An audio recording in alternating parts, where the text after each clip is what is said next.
Today, we're joined by Dr. Glenn Toby, entrepreneur, philanthropist, wealth advisor, and music industry veteran. From his early days in hip hop to guiding athletes and leaders on financial literacy, Glenn's journey is all about impact and empowerment. Let's dive into the conversation.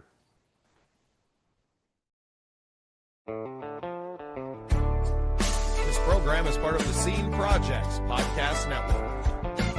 The Scene Project features interviews with independent musicians, comedians, and artists from across the Midwest. Become part of our community and support local art wherever you are.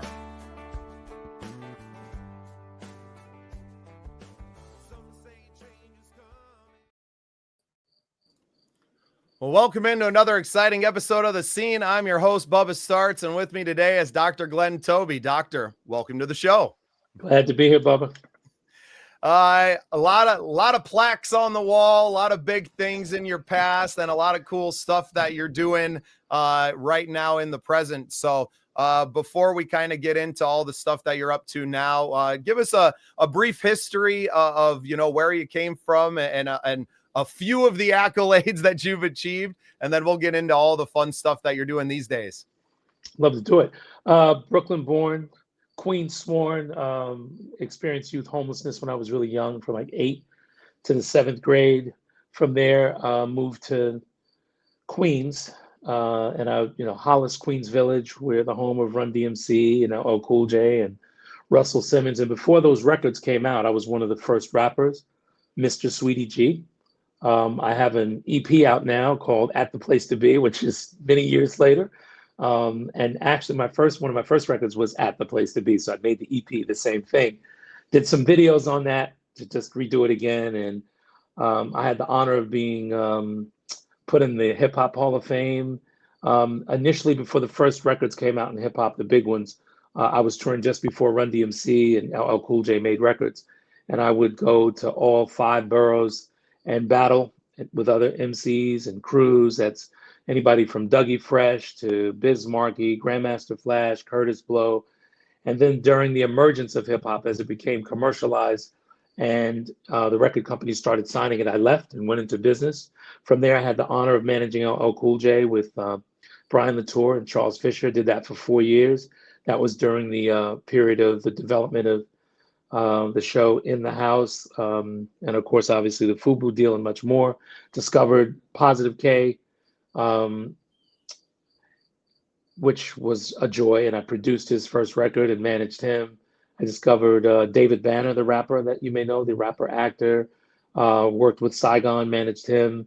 Went on to produce hit records in house music. I was one of the first pioneers in New York City garage house music sound as a producer and artist with a group called Cultural Vibe and New Civilization.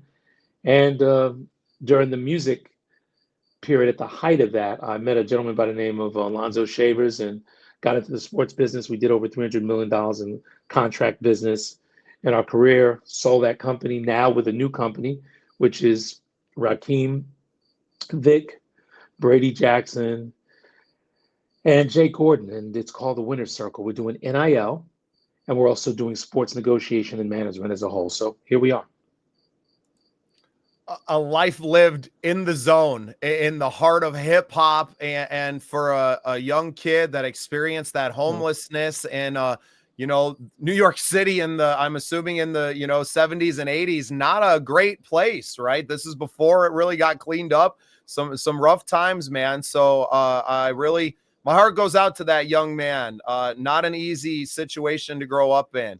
I experienced a little bit of homelessness in my life as well. I was a lot older than that. I was in my teen years, but I understand that. And I wasn't on the streets of New York City, right? I was in the Midwest, where there was always, a warm, inviting person that would reach out to that. I'm sure that it wasn't always the case for you. So thank you for sharing that with us. I'm sure that informed a lot of who you became as an older gentleman, and as you were, meeting some of these other young men and trying to guide them. And I know that currently that means a whole lot to you as well. It does. The work, Bubby, you're right. We have a foundation called the BookBank Foundation. It's been around for 30 years. We serve the lost, the lonely, and the forgotten. These aren't handouts, these are hand ups.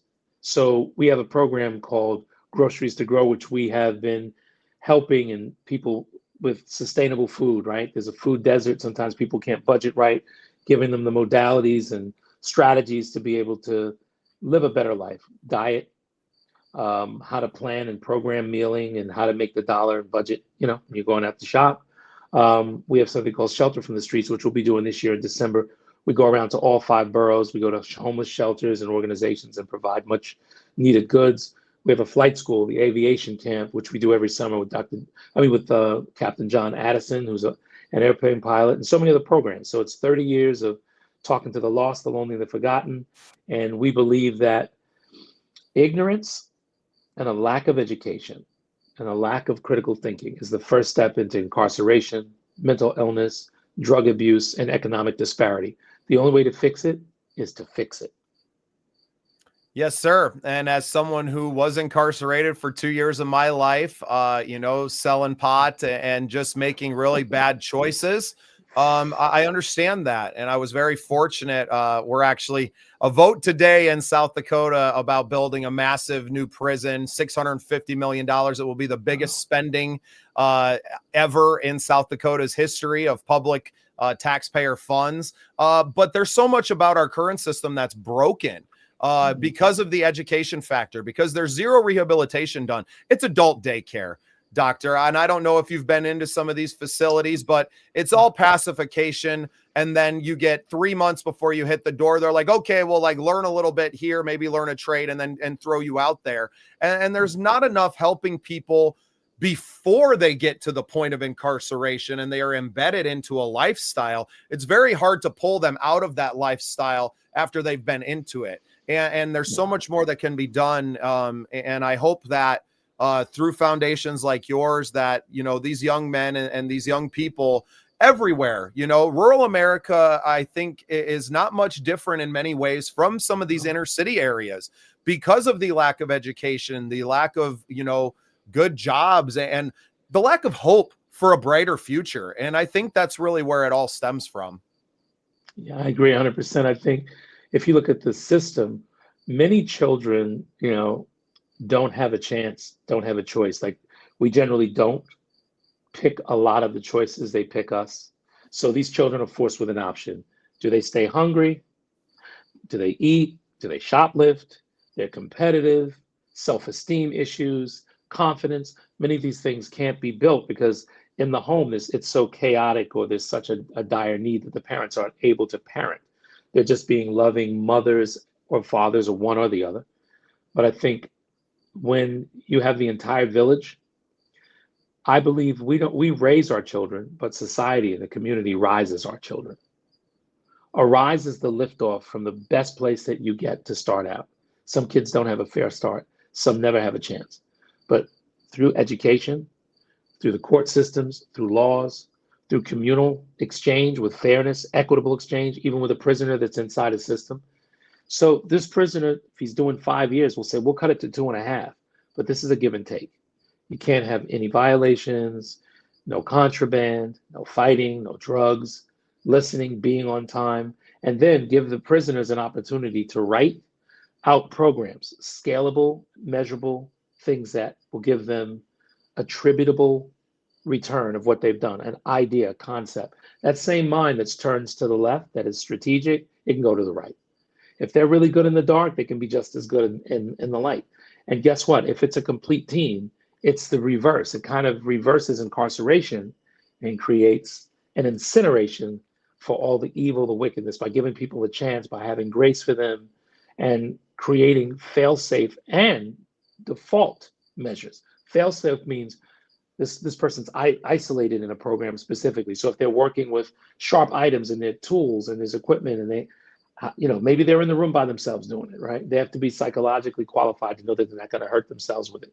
There's so much programming and there's so many provisional concepts and thoughts and ideology that can be put into these prisoners. They got a lot of time. When they're not working the 4 to 8 hours, the other 8 hours, they're either living in shame, pain, mental illness, discourse, or absolute adjunct evil and discourse. But imagine if we were constantly feeding them more than they can eat. There'd be an abundance of opportunity when they're ready to walk to it.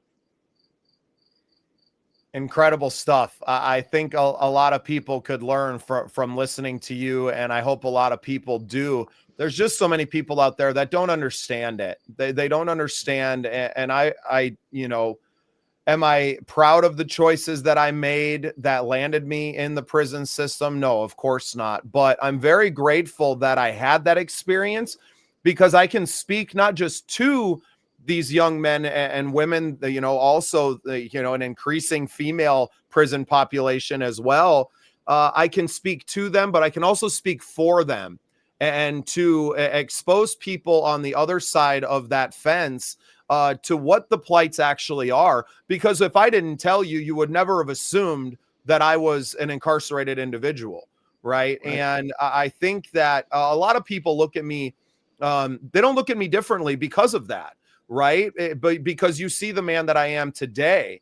And it's important for me to share that part of my story, where some people think that I should never share that part. Oh, why would you tell people that? Because it's part of who I am.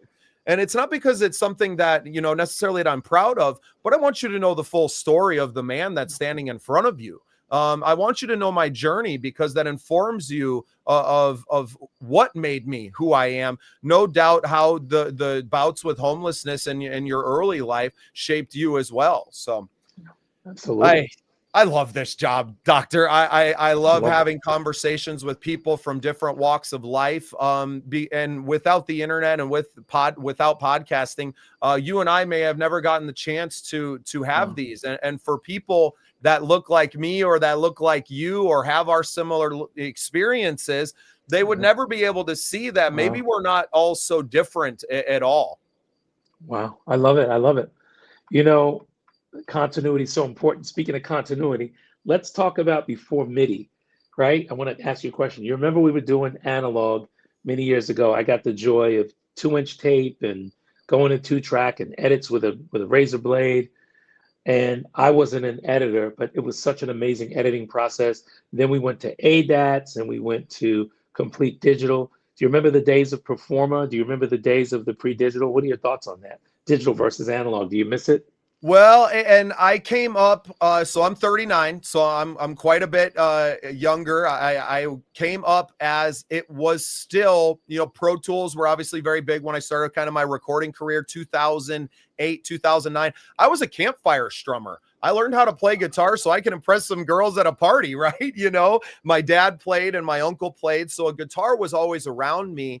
And when I got one put in my hands, 8th grade, 13, 14 years old, I was already singing and I was already writing about things that I felt. And I found that songwriter side. And I say that there's something so special about the 6 strings of a guitar and the human voice and the human spirit. It's why rock and roll music became what it was for so long. And now we're getting into the age of AI. And I feel like expression is expression. And if we have tools that people can learn how to get the things that are in their heads, and that's all we're trying to do, is to get the sounds out of our brains and into the world somehow, some way, I am completely in support of that. And especially in the commercial side of music today, nobody's making any money. So what does it matter, right? Wow. Yeah. Yeah. I mean, hundreds of millions of streams can bring no more than $1,500 in some instances. It's insane. Hundreds of millions of streams. And every month, I mean, it's about 200 to 300,000 uploads in just 1 or 2 platforms alone. So this is new music every day, from an 8-year-old kid to a 15-year-old kid to someone that's doing it as a hobby. So yeah, I mean, live performances gotta really make the difference now too. I mean, there's so much electronic music. They're going to be probably streaming at some point or doing some kind of 3D rendering. So it's important that musicians continue their craft, and we have venues to come out and perform so we can resonate soul to soul with the audience. And that's so much of what we do. In the Midwest, we're very blessed that venues still pay quite a bit. Like when I go out and perform with my band, and I'm nobody. Even in South Dakota, I'm very far down the list, but we make anywhere from $1,000 to $1,500 to come out and perform, which in a major market, well, the upper echelon of people are not getting that kind of a guarantee to perform. So very fortunate in where we live in the Midwest that we have so many venues that support that. Obviously, a lot of it is in the rock or country world that we're seeing, those kind of guarantees. But I'm working tirelessly to continue to bring, young people. Obviously, they want to listen to higher energy music, right? Whether it's pop or it's hip hop or it's, R&B, whatever that is, and trying to expose that kind of music to other music lovers. I feel like if you're performing with all of your heart, that it's going to resonate with people regardless of the genre. Yeah, I agree. It's there's so many new systems. They're coming up with these. I know Timberland more recently has a full artist that he's creating. There's somebody that had a bidding war on an AI artist. I mean, this is just taking renderings or samples of other people's music, using a quantitative analysis to be able to break it down so it becomes the origin of the maker. I mean, what comes in is what comes out. I don't feel great about it, but I do acknowledge it. But as a competitive person and as a true artist, a creative, I guess I just carry my spiritual tools, put the spirit of songwriting into that box and see what that does bring. So I might be fooling around with it one day. Right. And I have friends that have no musical talent with an instrument or with producing, but they write lyrics and they have these things in their head, and they've learned the art of talking to the AI, because it's not easy. It's not like you just plug in, make this song, and it spits out a perfect version. It takes adapting to the technology. It takes refinement along these things, and to see how they were able to express themselves, and just to see that joy that they had. It was the same joy that I had when I wrote a song, right? And that's why, as an artist who's not making any money in the business anyway, that I'm like, I think that's so great. Now, if I had some skin in the game, and I know Spotify just went through a massive change in their terms of service, and it's the reason why I kind of motivated to pull some of my stuff off of there, especially my podcast, because we put out so much content into here, and it would be very easy for them to just run that through and be like, well, we're just going to create a new character that's like Bubba Startz and to run with that. Besides the terms that are pretty much, you're signing a record deal without even knowing you're signing a record deal, just for the opportunity to have your stuff on the platform. I've been doing a lot to just try and educate people to, like, you don't have to believe me. Just go read your terms and educate yourself on what you're actually signing when you do these things. Because if you're going to work so hard to finally make it and then have this company come back and go, cool, well, we're going to take 75% of that. Here you go. I just don't think that it's right. Yeah, I mean, and it's systematic. I mean, they go in and they make side deals, or they push the creatives or the artists or the copyright owner to the side. I mean, then they come back and say, this is what the standard is. It's going to have to change. If not, I think there's going to have to be a revolution in music. It's going to be live musicians, or people are going to go outside of the systems and create their own direct consumer or some kind of pathway. I think that's going to come too. Well, and we've been seeing that for a long time. I follow the Creative Juice podcast, Indiepreneur, Rick Barker, which is Taylor Swift's former manager. And that's someone I got introduced in 2018 when I got out of prison. And I just started consuming their content and listening to them. And it was all of that, direct to fan. Like, look, you don't have to have 1 million streams to do very well for yourself. And in my area, like I said, very fortunate to get great guarantees for performance fees. But there's other ways to get your music out there, and to do that, you just have to educate yourself in that field. And it's a lot of work, right? It's a lot more work. But the days of, and I'm sure that you experience this. You experience young men and artists that were able to sign deals that got massive, advances, which they had to pay back through record sales and things, right? I mean, you've been in this business a long time. I don't have to tell you, but for our young listeners, those days of signing a record deal with massive advances, those are long gone. If you're not coming to the table with 1 million followers already and massive streaming numbers, record labels aren't interested in you. And honestly, you don't want that deal anyway. Yeah, it's a bad bank deal. And then you got to think, as the administrator, they may be doing a mathematic. Their mathematics may not meet your metrics, like what you deserve and what you need to have. Self-publishing's good. hold on to all your rights. And there's so many non-traditional ways to advance your music career. You can DM other artists. You can offer people your beat packs, make sure they're covered and protected. And if you have several different songs, instead of copywriting each individual song, you can do it as one body of work. You can do 10 songs. You can make it an EP, or you can make it an LP. You can do it in 6s, 5s, and 4s, make them an EP, and then manage those the way you want to. It's important that you have an administrative system to measure the copyrights, to make sure that everything's covered, all your registrations are in place, and that's your first right. So you don't want it to be your last. Now, is this something that you have a company that's kind of working on these with artists themselves, or is that, you just have your hands in so many things, I have to imagine. Yeah. So go ahead and tell us some more if you have some, your own, not just the wisdom, which I appreciate you sharing for free, but where people can find out more about you and what you do for artists, and just go ahead and share whatever plugs you need to, Doctor. Love to. So all things Glenn Toby, GLENN TOBY. That's on Instagram. That's Twitter, LinkedIn, Facebook, TikTok. DM me. If I can't help you, I'll guide you.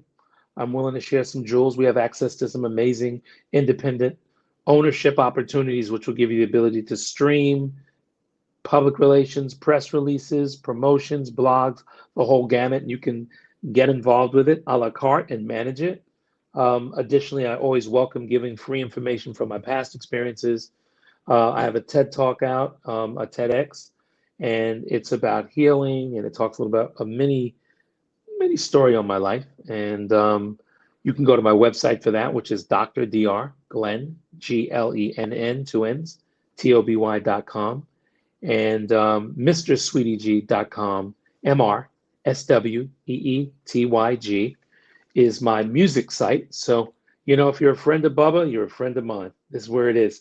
Any information I can share, and do get a chance on Saturdays every single night, 8 p.m. Eastern Time, 7 o'clock Central Time, 5 p.m. Pacific Time. I'm on the Global Dance Party on Freshest FM, streaming and playing some of the best dance, R&B, soul, hip hop, rock, anything you can name, remixes that are in the format of dance and high energy and good information I try to share with our listeners. It's a global station, and it's a global dance party. Come join us Saturday.